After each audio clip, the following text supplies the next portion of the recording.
Hello, we're going to have a review of circles right now. So we're going to go ahead and start with our basic circle.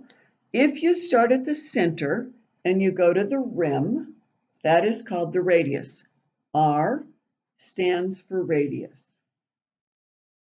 If I go all the way across the center of the circle, from edge to edge and through the center, that is called the diameter. So the diameter goes edge to edge through the center.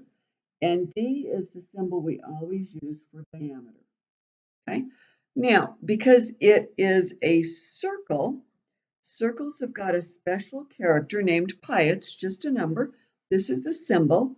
And pi is approximately 3.14, or it is approximately 22/7 if you're using fractions. So both of those would be values we would use for pi. Now, I am looking at this and I see that if I have got two radiuses, that will always equal my diameter. Now, we're going to get down to circumference and area. Circumference is the formula. Circumference is pi times diameter, and it's always that formula. And area, which is the A, is always pi times radius times radius. Okay, and radius times radius is written out very carefully so that we know that we're multiplying our radius twice. So for an example, if I have got a circle right here where the radius is 6 meters, I'm going to put the information I know right over here on the edge. R equals 6 meters. So my diameter would be 6 meters and 6 more meters, or 6 times 2, to make that to be 12 meters. Every problem, I'm looking for the circumference and I'm looking for the area. Every time I start a problem, I start with the formula. So circumference equals pi times diameter, and I'm going to write it down every problem. Now I'm going to begin substituting. I am going to replace pi with 3.14, and I am going to replace the diameter with 12. I will then grab my calculator,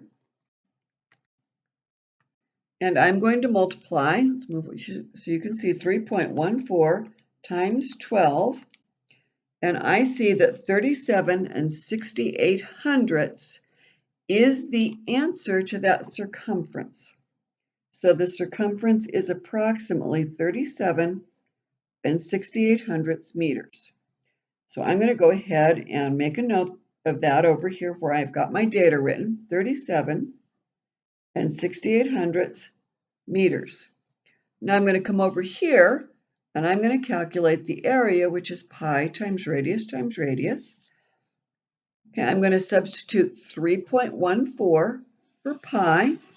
So pi is 3.14 times my radius is 6 times 6. So my area will be approximately, and I'm going to grab my calculator again, move it so you can probably see the screen a little bit better, 3.14 times 6 times 6, push the equals, and I see that my area is 113 4/100. So my area is approximately 113 4/100 of a meter. Thank you meters squared. Sorry, I missed that piece. Thank you very much. Have a great afternoon.